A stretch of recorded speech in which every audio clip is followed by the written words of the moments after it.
ಶ್ರೀ ಗುರುಭ್ಯೋ ನಮಃ. ಸಚ್ಚಿದಾನಂದ ರೂಪಾಯ ಬಿಂದು ನಾದಾಂತರಾತ್ಮನೇ ಆದಿಮಧ್ಯಾಂತ ಶೂನ್ಯಾಯ ಗುರುಣಾಂ ಗುರವೇ ನಮಃ. ಎಲ್ಲರಿಗೂ ನಮಸ್ಕಾರ. ಯಾವುದರಿಂದ ಮಹತ್ವವನ್ನು ಪಡಿಬಹುದು ಎಂಬುದಾಗಿ ಅದಕ್ಕೆ ಧರ್ಮರಾಜ ತಪಸ್ಸಿನಿಂದ ಎಂಬ ಉತ್ತರವನ್ನು ಕೊಡ್ತಾನೆ. ಈ ಪ್ರಶ್ನೋತ್ತರದಲ್ಲಿ ನಾವು ಎರಡು ವಿಷಯವನ್ನು ಚಿಂತಿಸಬೇಕಾಗಿದೆ.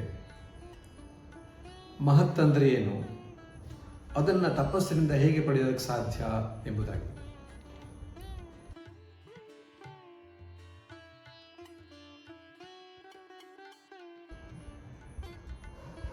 ಈ ವಿಷಯವನ್ನು ನಾವು ಚಿಂತಿಸಬೇಕಾದ್ರೆ ಮಹತ್ ಅಂದ್ರೆ ಏನು ಅನ್ನೋದನ್ನು ಮೊದಲೇ ಚಿಂತಿಸಬೇಕು.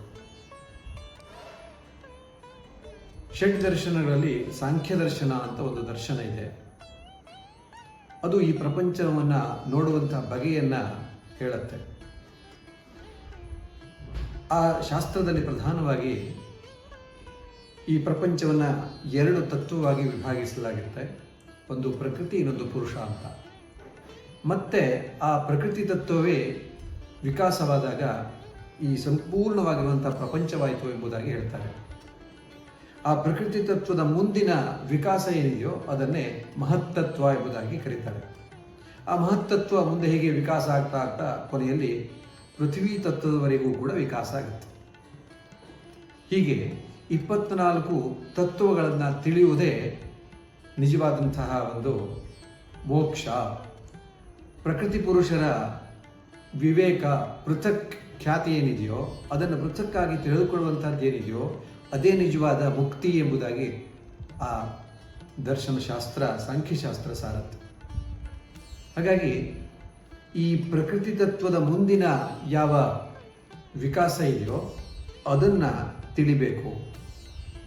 ಅದನ್ನು ತಿಳಿಬೇಕು ಅಂತಂದರೆ ಏನು ಬೇಕು? ತಪಸ್ಸು ಬೇಕು. ತಪಸ್ಸು ಅಂದರೆ ಏನು? ತಪಸ್ಸು ಅನ್ನುವಂಥ ಶಬ್ದಕ್ಕೆ ತಪ ಆಲೋಚನೆ, ತಪ ತಾಪೆ ಎನ್ನುವಂಥ ಎರಡು ಅರ್ಥ ಇದೆ.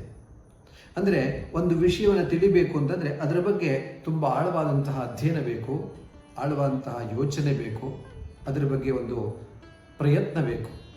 ಅದನ್ನು ತಪಸ್ಸು ಎಂಬುದಾಗಿ ಕರೀತಾರೆ. ಈ ತತ್ವಗಳನ್ನು ತಿಳಿತಾ ಹೋದಾಗ, ಆ ತತ್ವಗಳನ್ನು ಒಂದೊಂದಾಗಿ ಲಯ ಮಾಡ್ತಾ ಹೋದಾಗ ಆಗ 23ನೇ ತತ್ವವಾಗಿ ಮಹತ್ ಅನ್ನುವಂಥ ಒಂದು ತತ್ವ ಸಿಕ್ಕತ್ತೆ. ಈ ವಿಷಯದ ಬಗ್ಗೆ ಶ್ರೀರಂಗ ಮಹಾಗುರುಗಳು ಈ ಒಂದು ಮಾತನ್ನು ಹೇಳ್ತಾ ಇದ್ರು.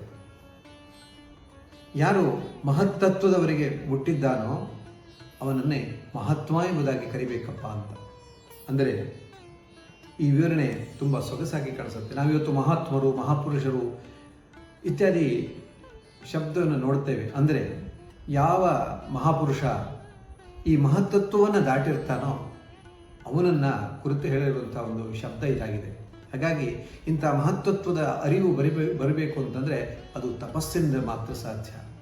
ಅಂತಹ ತಪಸ್ಸಿನಿಂದ ಮಾತ್ರ ಈ ಮಹತ್ತತ್ವವನ್ನು ಅರಿಬೋದು. ಅವನು ಮಾತ್ರ ಮಹಾತ್ಮ ಆಗ್ಬೋದು, ಮಹಾಪುರುಷ ಆಗ್ಬೋದು. ಹಾಗಾಗಿ ಅಂಥ ವಿವರಣೆ ಈ ಪ್ರಶ್ನೋತ್ತರದಲ್ಲಿ ಇದೆ ಎಂಬುದಾಗಿ ನಾವು ತಿಳ್ಕೊಳ್ಬೋದು. ನಮಸ್ಕಾರ. ಮುಂದಿನ ಪ್ರಶ್ನೆಯವರೆಗೆ ಕಾಯೋಣ.